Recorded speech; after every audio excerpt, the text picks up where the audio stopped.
Então, gente, hoje nós estamos na penúltima palavra da série intitulada Cristão e Cultura, onde temos trabalhado os desafios da relação dos cristãos com a cultura atual e pós-moderna, e onde também estamos propondo caminhos de atuação bíblico na cultura. Semana que vem, nós encerramos a série Cristão e Cultura com o pastor Iago Martins, que vai falar nas duas reuniões e também no fórum. Novamente eu ressalto e convido vocês para que estejam conosco nesse fórum, onde vamos trabalhar sobre visão de mundo cristã numa sociedade não cristã. Nosso texto base é João, capítulo 17. Se você tem a escritura, tome ela, por favor. Oração sacerdotal do Senhor. Nós já utilizamos um texto de João capítulo 17 na minha penúltima mensagem, intitulada A Igreja e a Crise Cultural. Usamos o versículo 15, quando Jesus disse: não rogo que os tires do mundo, mas que os guardes do maligno. Ok? E quero reforçar que você faça uso das plataformas digitais de áudio e vídeo para ouvir as palavras novamente, para anotar, para aprofundar, para debater e enriquecer nossa caminhada. E hoje, João 17, versículo 18, específico, é o nosso texto base. Jesus orando disse o seguinte: assim como me enviastes ao mundo, Pai, eu os enviei ao mundo. Curva a sua cabeça, oremos. Pai, te damos graças uma vez mais por essa manhã especial, onde nos reunimos em torno da pessoa do seu Filho. Eu quero erguer o nome de Jesus acima de qualquer outro nome nesse dia sobre a nossa cidade, e quero te pedir que você nos presenteie com o espírito de sabedoria e de revelação, no pleno conhecimento de quem você é, a fim de que entendamos a real esperança da nossa vocação.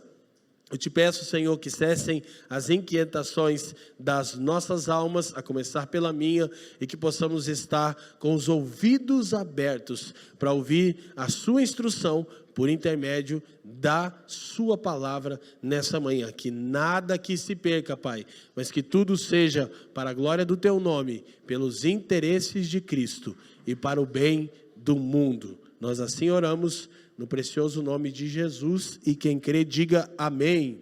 Gente, então, antes de explicar até mesmo o nosso tema de hoje, eu quero enfatizar por que usarmos o versículo 18.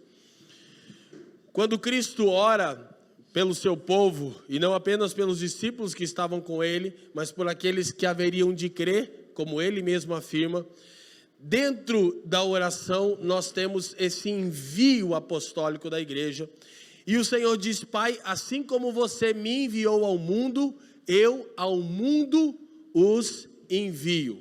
Então, o envio da igreja ao mundo, ele pressupõe encarnação.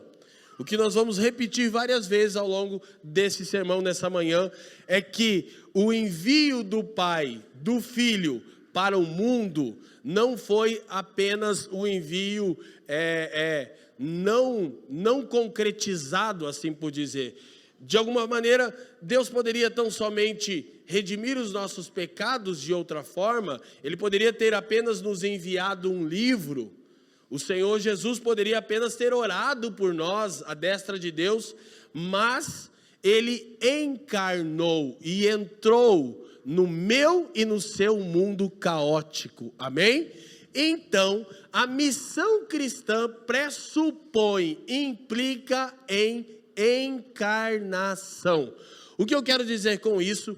Todo cristão precisa encarnar e entrar em outros mundos caóticos de outras pessoas. Quem está me entendendo, diga assim.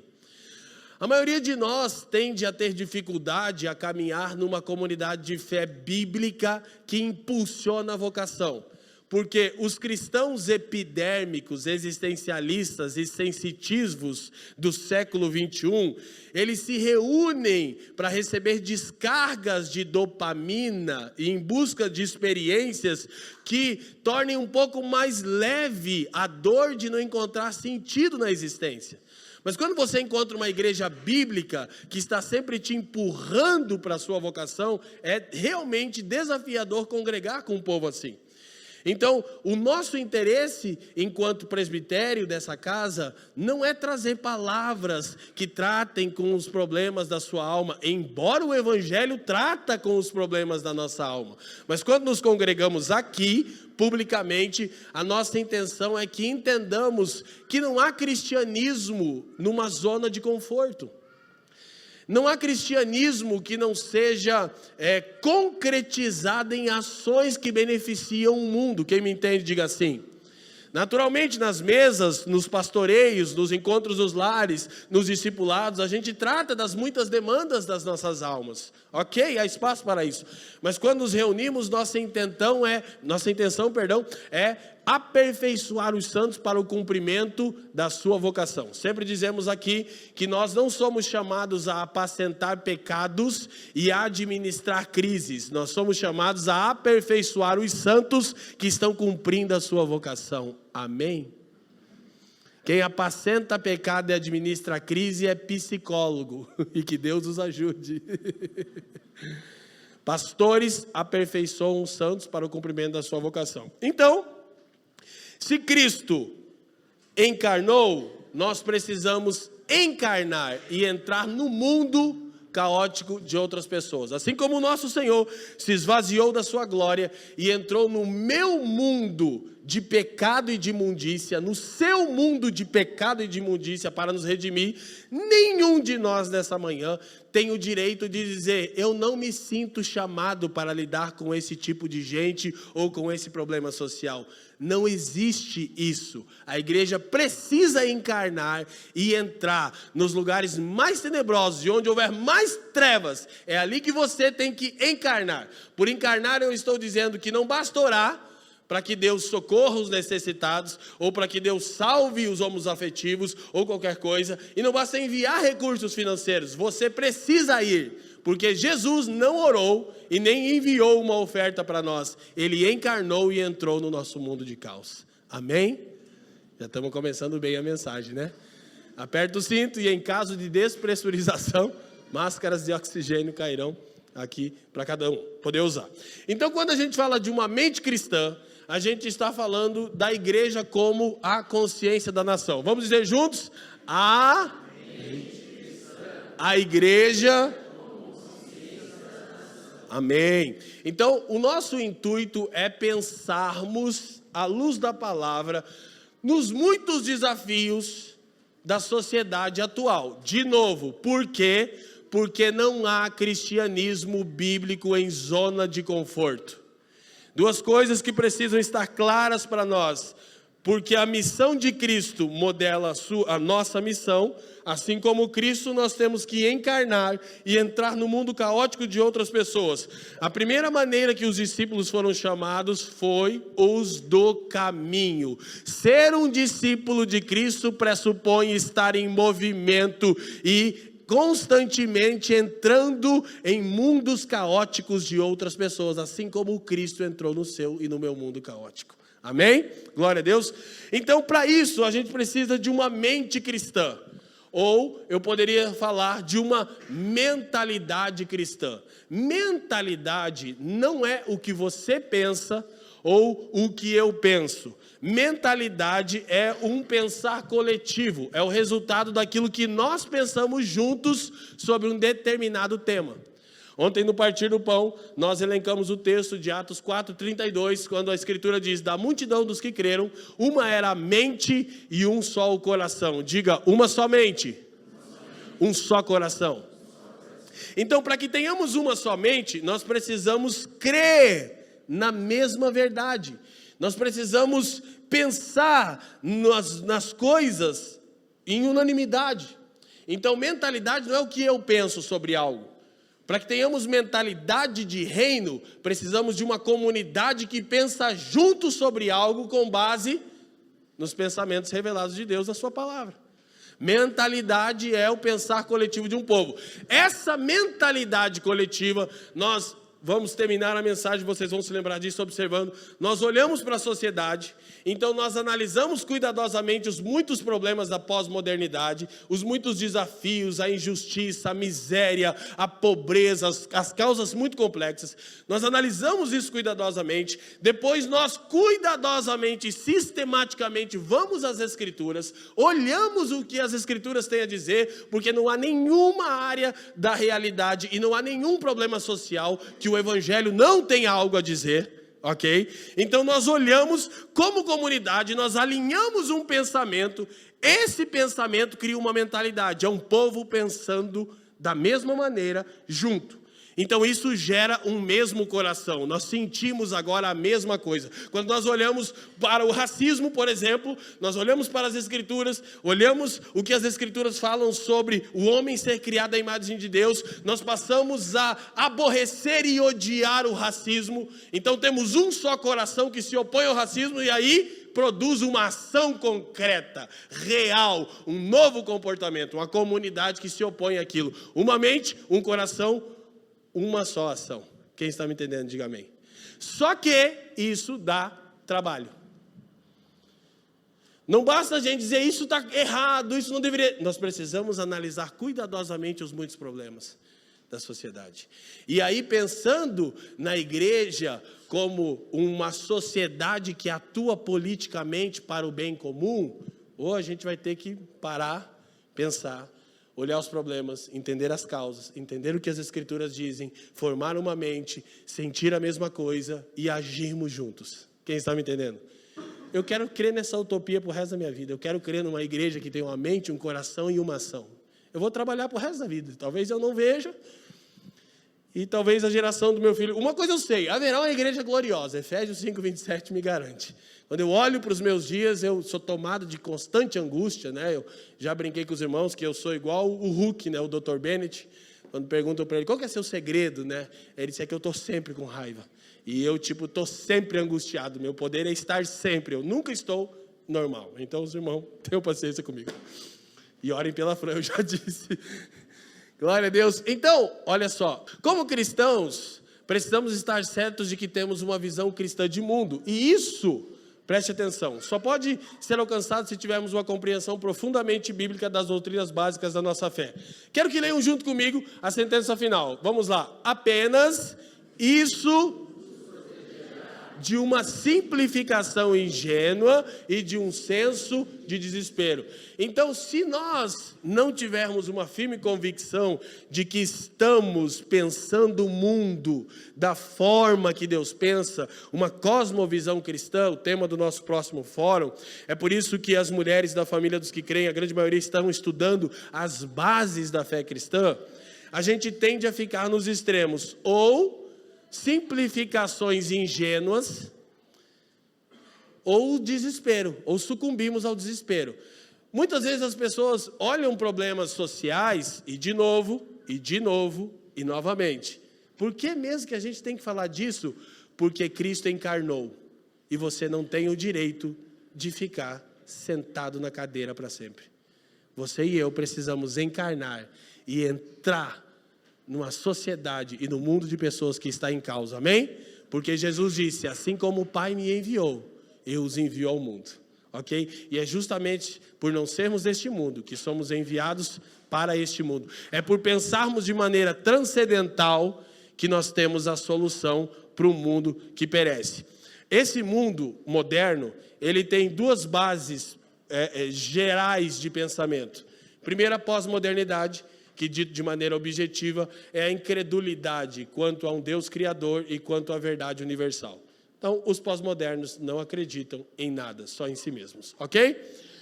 Segundo, é o pensamento deísta. Já ensinei isso várias vezes no meu livro Evangelho Completo, eu trabalho isso mais profundo. É aquela crença que há um Criador, onde ele foi? Embora. Então, desde lá de Immanuel Kant, René Descartes, Isaac Newton e Cia Limitada, o mundo é deísta, é um cristianismo de um Deus reduzido. Alguém criou tudo isso? Criou e foi embora. Então, no fim das contas, para deístas e para pós-modernos, a gente está sozinho. Pós-modernos acreditam que era uma ameba, uma explosão, né, tal. Enfim, E já deístas acreditam que Deus criou e foi embora, né? Que Deus é um tipo de relojoeiro. Isaac Newton, quem disse isso? Ele criou o relógio, deu corda e foi embora, agora o relógio não precisa mais dele. Então o mundo atual tem um senso de desespero, porque ele fica olhando os problemas sociais e a gente, por exemplo, a gente vai combater o racismo. O que a gente promove? Racismo. É muito louco. Como que é a luta contra o racismo? Odiar os brancos. Está meio errado isso, né? Então, assim, a gente precisa ter um pensamento, olha para mim, transcendente. Porque o mundo está em caos, porque ou ele é pós-moderno, não crê em um Criador absoluto em verdade universal, ou ele é deísta. Existe um Criador que nos deixou. Quem me entende, erga a mão e diga sim. Então esse mundo fica tentando achar aqui, nesse universo fechado, a solução. Não tem como. Eu identifico o racismo como um problema. Eu preciso me opor a ele, mas sem transcendência eu promovo mais racismo.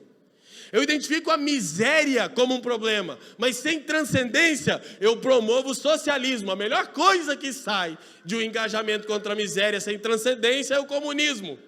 Que droga! Quem está me entendendo? Agora os cristãos têm outra base para pensar o mundo. E aí nós começamos a então pensar as muitas complexidades, deixamos as simplificações ingênuas, aquelas falas assim, simplistas, reducionistas. Isso era só fazer isso. É legal você ver crente opinando sobre os problemas econômicos, né? Tipo, na cabeça dos caras é tipo, não, por que não faz isso? Tem gente que já disse assim para mim, por que não imprime bastante dinheiro e tal, né? Já tentaram isso. É bem complexa essa conversa aí, né? Então, assim, não é tão simples. Ou o senso de desespero, que muitos estão sucumbindo. Eu quero, como parte do time de pastores dessa casa, eu quero te abençoar com paz, se você tem sentido muita ansiedade por esses dias, amém? No nome de Jesus, que tem irmão que está sucumbindo ao desespero, está vendo o caos e diz, meu Deus, só piora. Mas nem os piores dias do mundo ofuscarão os melhores dias da igreja, amém? Trigo e joio vão crescer, vão. Nosso foco é no trigo. Glória a Deus. Amém? Então a gente rompe com essa coisa simples. Então 5 fundamentos de uma mente cristã. Deixa eu relembrar isso aqui. A gente quer ter uma comunidade que pensa, sente e age em unanimidade. Amém? Diga comigo, pensar, sentir, agir de maneira unânime. Então, a gente embasado no Evangelho quer pensar 5 fundamentos básicos de uma mente cristã. Próximo, por favor. Inclusive, Felipe Bartoszewski me disse que esses temas serão os temas estudados na escola teológica novamente no primeiro semestre do ano que vem. A gente vai estudar essa temática aqui. Então, o que precisamos para uma mente cristã? O que é uma mente cristã? É quando nós pensamos juntos para agirmos no mundo. E por quê? Porque Cristo encarnou, não temos o direito de deixarmos o mundo ir à bancarrota sem nos envolvermos com ele. Então a gente precisa de uma doutrina mais plena sobre Deus, uma doutrina mais plena dos seres humanos, uma doutrina mais plena de Cristo, uma doutrina mais plena da salvação, uma doutrina mais plena da igreja. Então a gente precisa aprofundar a nossa compreensão sobre Deus, sobre os homens, sobre Cristo, sobre a abrangência da salvação e sobre a natureza, vida e vocação da igreja. Amém? Claro que eu não vou tentar fazer isso aqui, fique em paz, irmão, a gente não sairia daqui antes de sexta-feira que vem, né? É só um caminho para a gente atuar no mundo. Então, primeiro, uma doutrina mais plena sobre Deus. Pode passar já o próximo slide. John Stott, em seu livro O Cristão numa Sociedade Não Cristã, indicação de literatura de hoje, diz assim: tendemos a esquecer que Deus se preocupa com o todo da humanidade e com o todo da vida humana. Muitas vezes, nosso Deus é pequeno demais porque é religioso demais. Não devemos tentar limitar seus interesses. Aliás, nossos interesses deveriam ser tão amplos quanto os de Deus. Então, eu acho que isso já é algo mais claro para nós enquanto comunidade de fé, mas vou só ressaltar porque essa mensagem alcança milhares de pessoas no mundo todo, que a gente não prendeu Deus nas portas do prédio que chamamos igreja. Muitas pessoas dizem assim, não mete Deus no meio disso. Não, querido. Pensa num cara metido é Deus. Metido no meio de todos os problemas do universo e o único que pode solucionar todos esses problemas. Não é demais relembrar que não há nenhum aspecto da realidade criada sobre o qual Deus não tenha algo a dizer. Amém? Então, muitas vezes, Deus é pequeno. O Deus dos evangélicos é pequeno demais, porque ele é religioso demais. Então, nesse meu engajamento para desenganjar cristãos que estão idolatrando política, muitas pessoas, quando concordam comigo, elas dizem assim, é isso aí, pastor, a igreja não tem que se meter com isso. Eu digo, não, querido, não é isso que eu estou dizendo. Eu estou tentando propor como nos envolvemos com isso. Tudo diz respeito à igreja. Quem está me entendendo, diga amém. Então, agora, eu tenho, por opinião, que está completamente errada a maneira que a igreja está atuando politicamente. Uma doutrina mais plena dos seres humanos. Eu vou gastar um pouquinho mais de tempo aqui, o resto é bem objetivo, porque tem toda uma série, eu acho que essa é a 8ª palavra. Eu acho que a série Cristão e Cultura já entrou entre as 3 séries com mais conteúdos da família dos que creem. Acho que a série que mais tem conteúdo é a exposição de Romanos, não poderia ser diferente. Acho que a gente ficou 20 anos em Romanos, não acabava nunca, né? Maravilhosa, vou fazer de novo daqui a pouco.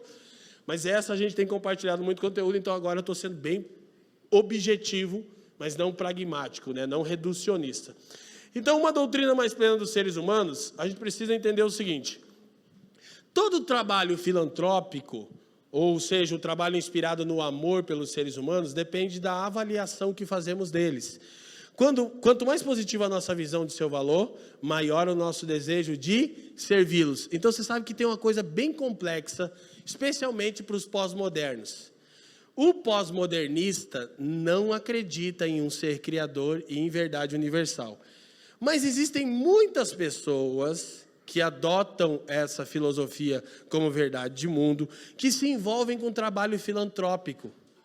E a grande questão é, quando eles são questionados, mas com base em quê que você vai se envolver com problemas como a miséria? Por quê? Se não há um Criador, se não há nenhum destino para onde estamos indo e não há uma verdade última. Então, normalmente o mundo pós-moderno e também deísta afirma o seguinte, não, é pelo potencial do desenvolvimento da raça. Então a gente sabe que o ser humano pode ser melhor, então por isso a gente se envolve em causas filantrópicas. Mas aí se você perguntar para um pós-moderno ou para um deísta, você pergunta assim, mas o ser humano está melhorando? Não pergunte isso porque, mesmo que seja pelas razões erradas, eles ainda atuam, então deixa eles atuar. Porque se você fizer essa pergunta, eles vão desengajar e vão dizer, não está dando certo.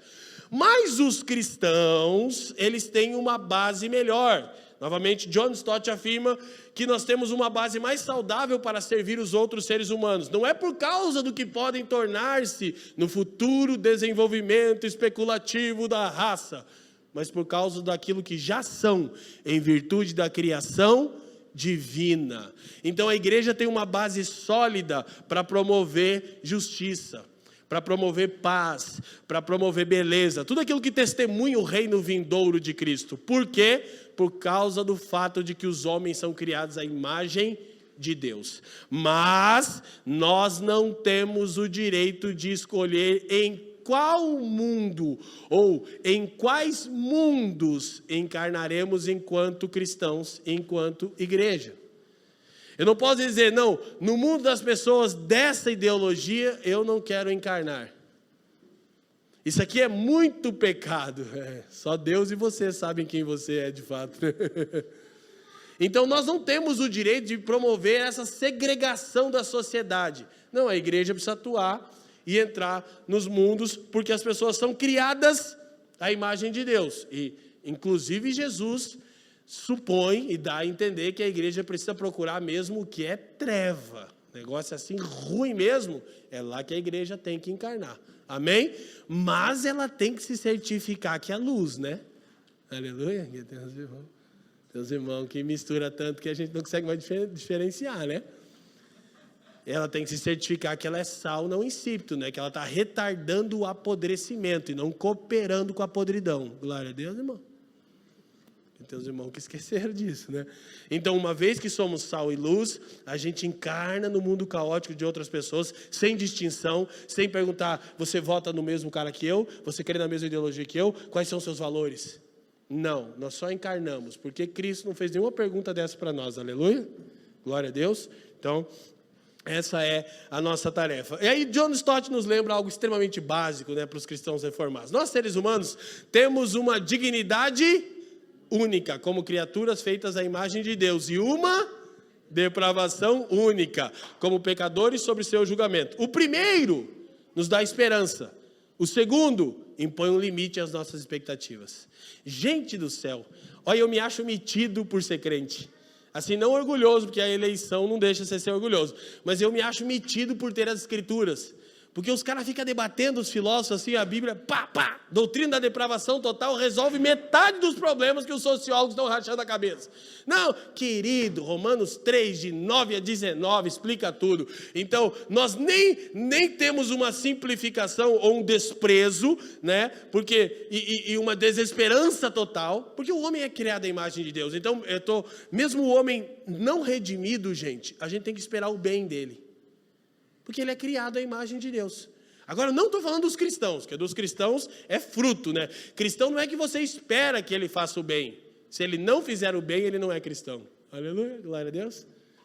Cristão intelectual, né? Conversões psicológicas, pessoas que gostam da igreja, gostam da música e gostam da mensagem e nunca manifestam um fruto de amor, de justiça, não andam em perdão, não andam em misericórdia, são ressentidos, estão sempre com raiva de alguém. Não, você não é um cristão, arrependa-se, crê em Cristo, nasça de novo. Você pode fazer uma oração em silêncio aí, no final a gente tira os capetas do teu corpo se tiver também.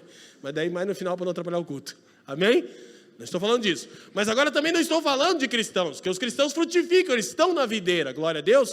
Eu estou falando de não crentes, a gente também espera que não crentes pratiquem o bem, porque são criados à imagem de Deus. Só que a gente não espera muito bem da parte de Deus, porque assim como nós, todos pecaram. A diferença é que nós somos redimidos, né?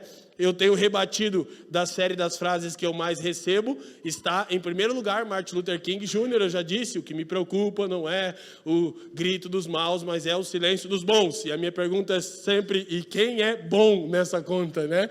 Porque biblicamente falando, o Luther King, ele não estava equivocado, porque ele não estava querendo dizer isso, mas não vou entrar nessa pauta agora. Não tem ninguém que seja bom. A única diferença, todo mundo é mau. Só que você e eu, que estamos em Jesus, somos malfeitores redimidos. Amém? Glória a Deus. Aí deixa a gente numa condição melhor, né? Mais humilde. Então, o primeiro fato, os homens são criados à imagem de Deus. Porque tem gente que vê Satanás em tudo, vê diabo em tudo. Acho que todo mundo está com Satanás no couro. Não vê? Fica procurando, tá? Um irmão disse que uma vez eu estava pregando e eu fiz assim. Comentou, está lá na rede social. Ele entendeu o que eu fiz.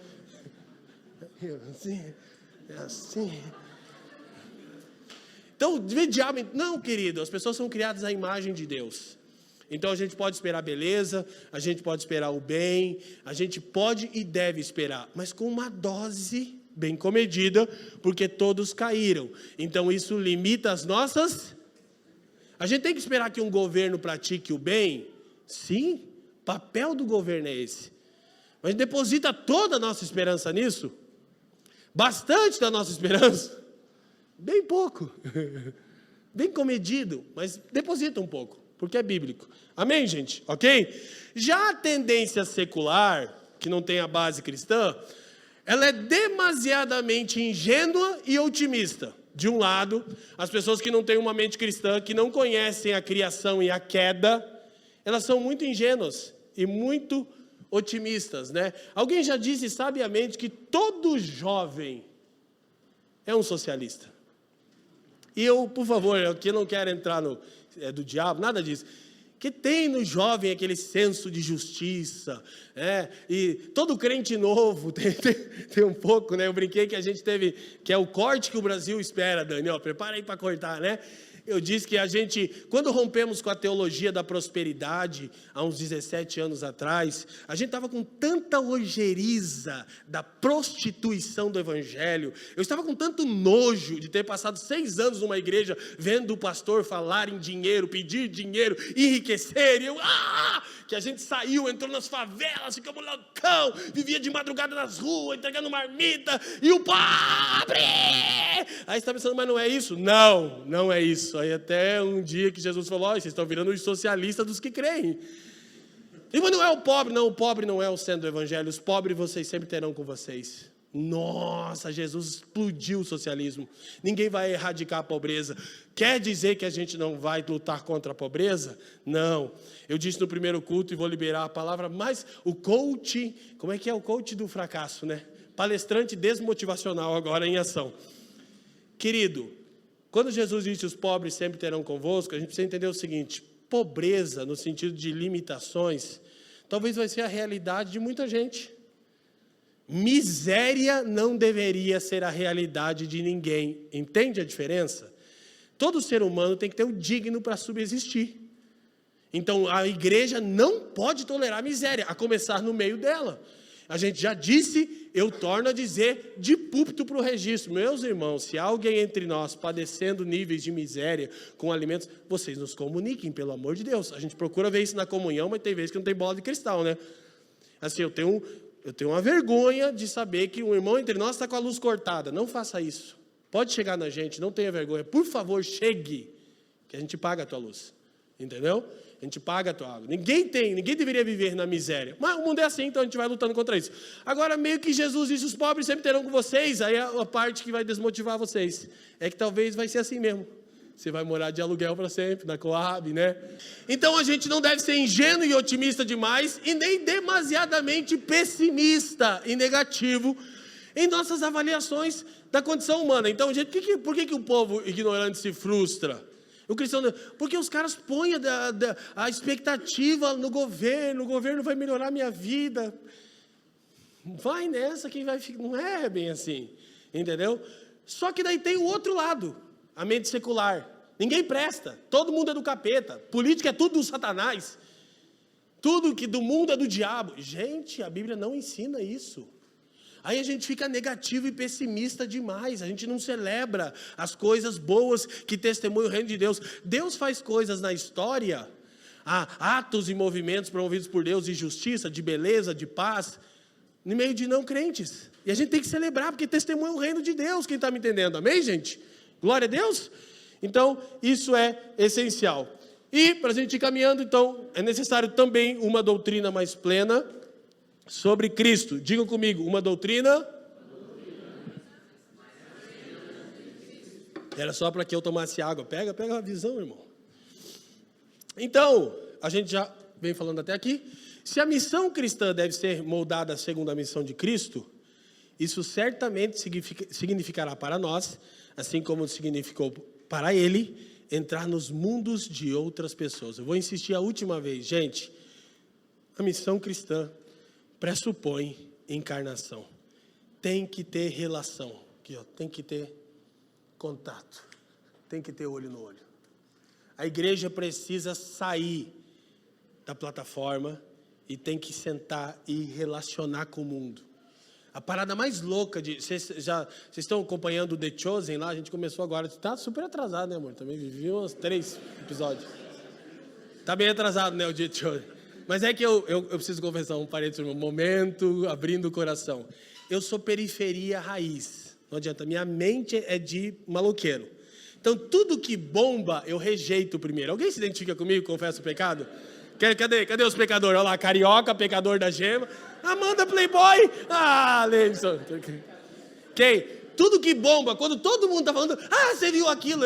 Eu confesso para os irmãos, vou confessar. Só de raiva eu falo, não. Eu quero ser a resistência.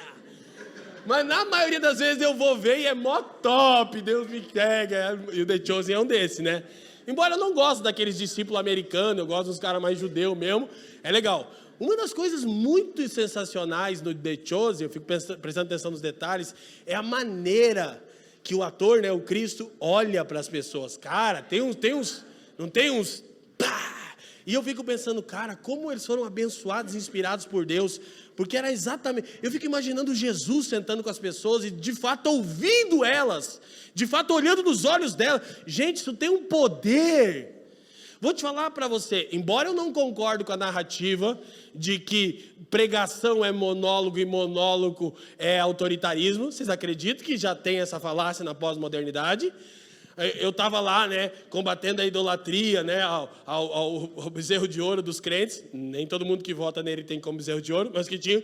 Aí eu começo a ganhar o público lá, né, do pão e mortadela. Aí alguém vem, é isso aí mesmo, tal, é isso aí, pastor, né? Aí a pessoa disse assim para mim, só tem um problema que eu tenho com você também, pastor. Aí eu disse, me diga, minha irmã, é porque você prega. Daí eu disse, mas eu entendi, estou pregando agora. Então, é um monólogo. E monólogo é imposição, é autoritarismo. Aí eu disse, não, querida, não. Então, deixa eu te explicar aqui. Mas a pós-modernidade já chegou no nível, você se prepara que o bagulho vai ficar louco, gente. Então, embora eu não acredite que pregação, por ser um tipo de monólogo, ela é autoritária, é verdade que a plataforma não consegue traduzir o que eu sou fora daqui. No meu caso, isso é verdade 100%. Eu sou duas pessoas, não dois caráteres, uma aqui em cima, de verdade. A luta da Fran é que eu virasse a mesma pessoa que eu sou fora da plataforma aqui em cima, né? Ela acha que o mundo seria melhor, não dá. Subiu aqui, não tenho amigo, não estou nem aí, não quero saber, não, arrependa-se, morra. É o mesmo que eu quero aqui comigo, eu só gosto de ouvir gente que pancadaria. Quando eu estou muito feliz, eu vou ouvir o Paul Washer, para ficar em depressão. Quem nunca, né? Se você escutar uma mensagem do Paul Washer e não cair em depressão, você não entendeu nada. Todas, sem nenhuma, qualquer corte dele te deprime. Você diz, eu estou desviado. Ou o Gregório, né? Aí o Gregório tinha música, era mais fácil. Paul Washer não tem música. Quem está me entendendo, amém? Então, a gente precisa encarnar. E a gente precisa entrar no mundo caótico das pessoas. Não vou dizer a última vez, eu queria tanto que fosse a última vez, mas vou dizer assim, quase a última vez, pelo menos esse ano. Não tome lado na guerra ideológica. Nós somos ministros da reconciliação. Não decida com quem você vai sentar. É tão doido, a Bíblia é um negócio tão maluco, que Paulo disse assim, não senta com um falso irmão. É falso irmão, cara de crente, jeito de crente, fala de crente, mas não sustenta a piedade de Jesus. Paulo diz, com esse nem coma. Está lá na primeira carta aos Coríntios. Mas ele diz, eu não digo isso quanto aos incrédulos desse mundo. Ele está dizendo, não, a galera underground, pós-moderna, entra no mundo deles. Olha, certifique-se que você é luz e sal. Amém? Glória a Deus. Então, vamos caminhando para o fim, uma doutrina mais plena da salvação. Essa verdade a gente tem elencado e falado muito aqui no meu livro Evangelho Completo, que você tem acesso ali. Eu trabalhei um capítulo inteiro explicando que a salvação não se limita a salvar pessoas do fogo do inferno. Para isso eu peguei a citação do meu preferido teólogo inglês, N.T. Wright. Ele diz, o propósito final de Deus é livrar o mundo completamente do mal e estabelecer sua nova criação de justiça, beleza e... Então presta atenção, toda ação da igreja que promova justiça, beleza e paz é um testemunho do reino vindouro de Cristo. Amém? E fica claro que não se trata apenas de um alvo distante que se deve aguardar em expectativa passiva. Em Jesus, o futuro de Deus penetrou no presente. E a tarefa da igreja agora é implementar essa conquista e antecipar esse futuro. Então, como a igreja antecipa o futuro mundo de Deus? Ela não vai estabelecer o futuro mundo de Deus, porque isso deu origem à visão César-o-Papista, casamento de igreja com Estado. Cuidado. Mas ela vai antecipar, ela vai testemunhar que o mundo de Deus está vindo. E quando Cristo disse, eu semana passada relembrei isso, diante de Pilatos, ele disse, o meu reino não é deste mundo. Ele não estava promovendo a alienação da igreja. Ele estava dizendo que é justamente pelo reino de Deus não ser desse mundo que ele pode curar as feridas deste mundo. Qual é o problema de toda a empreitada social e política pós-moderna deísta? Ela não é transcendental. Ela não consegue resolver. Ela toma uma ação que acaba, uma ação de justiça promove injustiça. Fica sempre nessa ambiguidade, mas a igreja transcende. A igreja pode transcender isso, amém? Por isso, já que eu mencionei, isso é maravilhoso, né? Já mencionei isso aqui várias vezes. Na empreitada de Martin Luther King, ele não foi o único que lutou contra o racismo. Haviam outros movimentos na América acontecendo. Um deles liderado por Malcolm X. Qual é a diferença? É que o movimento liderado por Malcolm X era libertário. Traduz, Leandro. Lutamos contra o racismo, promovendo o quê? Mais racismo. Fogo nos brancos. Quase que eu disse fogo na petralhada, mas isso é de um outro capítulo, de um outro livro. Fogo nos brancos, vamos para cima deles. E o Martin Luther King, à luz do evangelho, entendeu que havia uma maneira de denunciar o racismo de forma transcendente. Então ele sempre dizia, nós não estamos lutando contra os brancos, nós estamos lutando para ter a amizade dos nossos irmãos brancos. Aí o mundo... E aí, quando explodiu o movimento do Espírito Santo, foi uma senhorinha negra, devia ser pentecostal, né? Que não recebeu lugar no ônibus lá em Montgomery, e aí saiu, então, Martin Luther King, a galera já queria, quebra tudo, não quebra tudo, vamos fazer o seguinte, vamos trabalhar de a pé.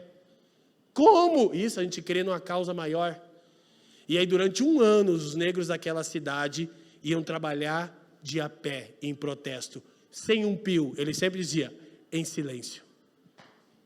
Aí, filho, Estados Unidos da América tremeu nos fundamentos. Por quê? Porque não era uma luta promovendo mais racismo.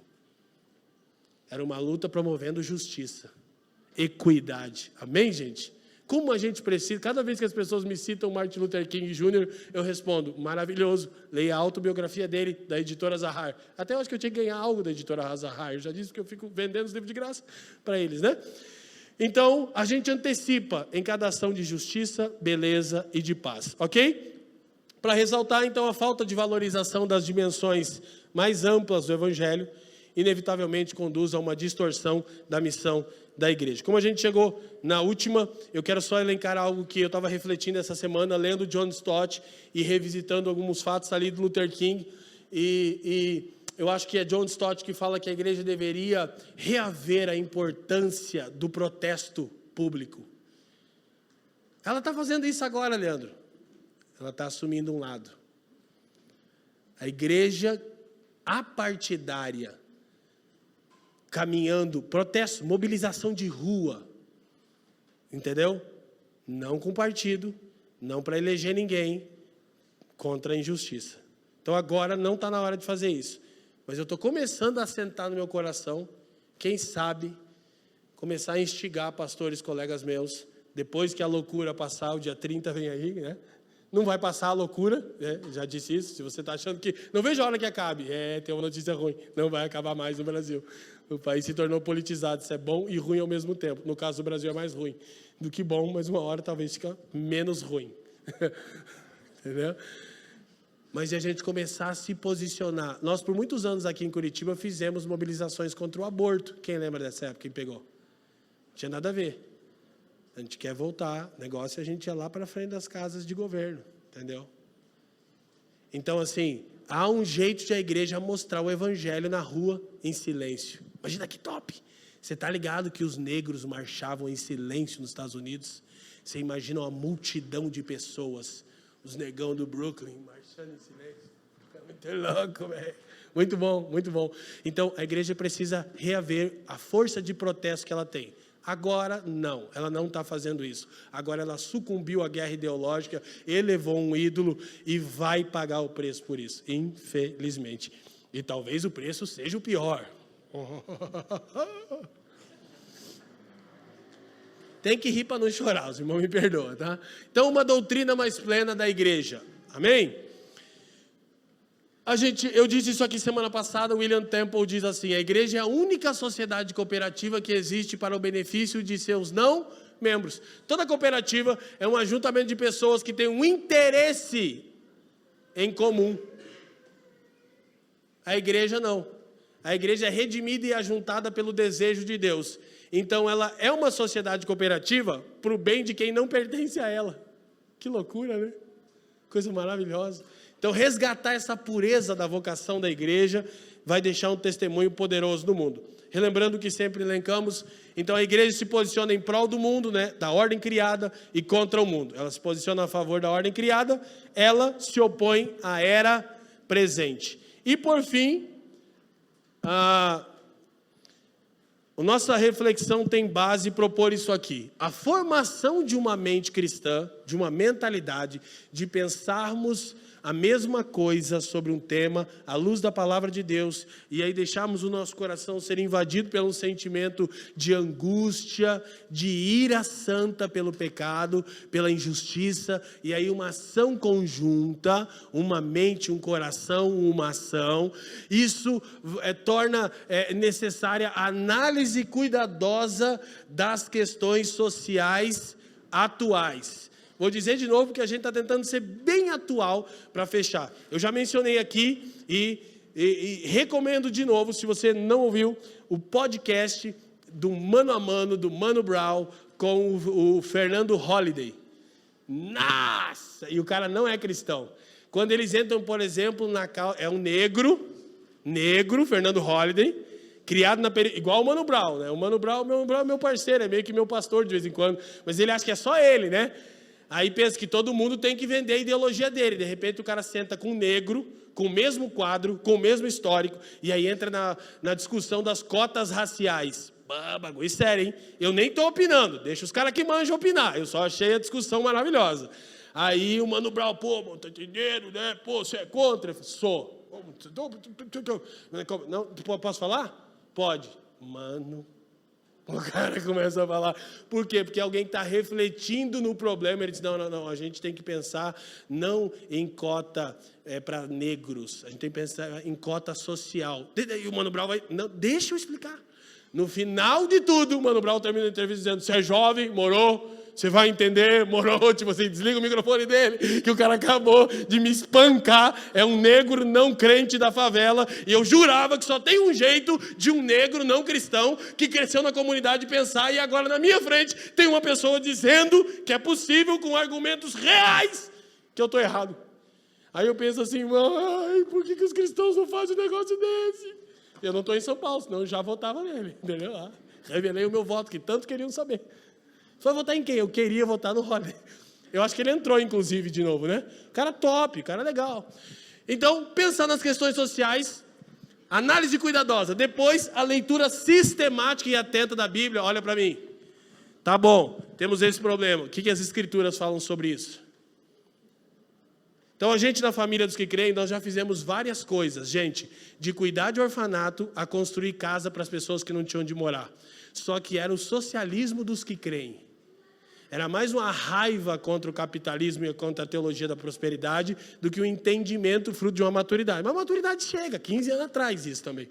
Então agora a gente como comunidade tem pensado, né, nos problemas sociais, o Instituto Ser Família está se tornando uma realidade, tem muitas coisas a atuarmos, porque Jesus encarnou, a gente tem que encarnar, aleluia. Está cheio de médico vindo para a família, que eu já vi aqui, vai ter mais médicos dos que creem aqui. Aleluia, cadê os irmãos médicos da glória aí, varão? Que eu não vou denunciar vocês agora, entendeu? Consultinha de graça. Glória a Deus. É que é cristão, né? Não é sempre de graça, né? Inclusive, vou te falar, irmão, para com esse negócio de faz um desconto aí, é horrível. Mas de ações fruto de uma iniciativa conjunta. Então, daí a gente lê as Escrituras e, por fim, é necessário o diálogo com o divergente. Então, repetindo, análise cuidadosa das questões sociais atuais, leitura sistemática e atenta das Escrituras, diálogo com o divergente. Vamos ouvir o que pensa diferente para entender quais são os problemas em questão e aí a gente vai agir. Vocês me permitem crer nessa utopia nessa manhã, no meio desse caos que o Brasil está vivendo? Eu quero crer nessa utopia, numa igreja com a mente cristã. E assim, eu quero dar o resto da minha vida, já tenho feito isso, trabalhando para isso. para ver um cristianismo real no mundo. Com esperança de que a igreja salve o mundo? Jamais. Que ela estabeleça o reino? Também não. Que ela testemunhe eficazmente que Cristo breve vem para redimir todas as coisas. Amém? Glória a Deus. Quem une a sua fé comigo? De verdade, é um desafio, não é? Simão está meio tímido. Aleluia. Os irmãos só porque são queridos gostam do pastor. Teve 5 amém e 1 aleluia. Mas eu creio que o Senhor tem levantado seu povo. Historicamente, a gente tem muita coisa maravilhosa acontecendo para nos encorajar e saber que o Senhor pode fazer isso. Curva a sua cabeça aí. Pai, te damos graças uma vez mais por esse tempo que estamos reunidos aqui, pela sua palavra, pela instrução do seu Espírito, pelo povo que você está redimindo, essa pequena expressão da sua igreja, que é a nossa comunidade de fé.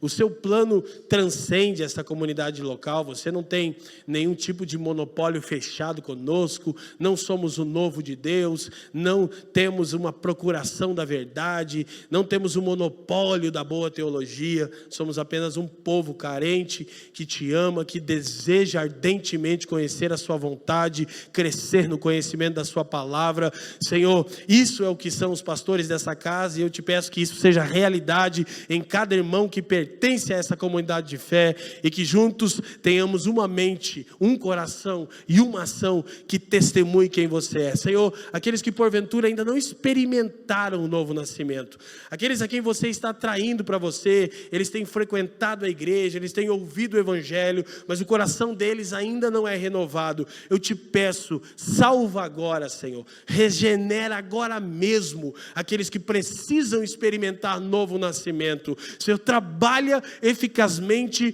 por intermédio da pregação do evangelho e do poder do teu Espírito, Senhor. Eu também te peço, Senhor, que você supra as necessidades do seu povo. Nós não estamos e não estaremos aqui como cantávamos por causa de algo que necessitamos. Não temos falta de coisa nenhuma, mas você não tem prazer na miséria e na escassez de ninguém. Então eu te peço, Senhor, supra o seu povo com toda a sorte de bênção material e espiritual, a fim de que possamos testemunhar sua intervenção constante no mundo. Senhor, que nada se perca aqui, que tudo seja para a glória do teu nome, pelos interesses do seu Filho e para o bem do mundo.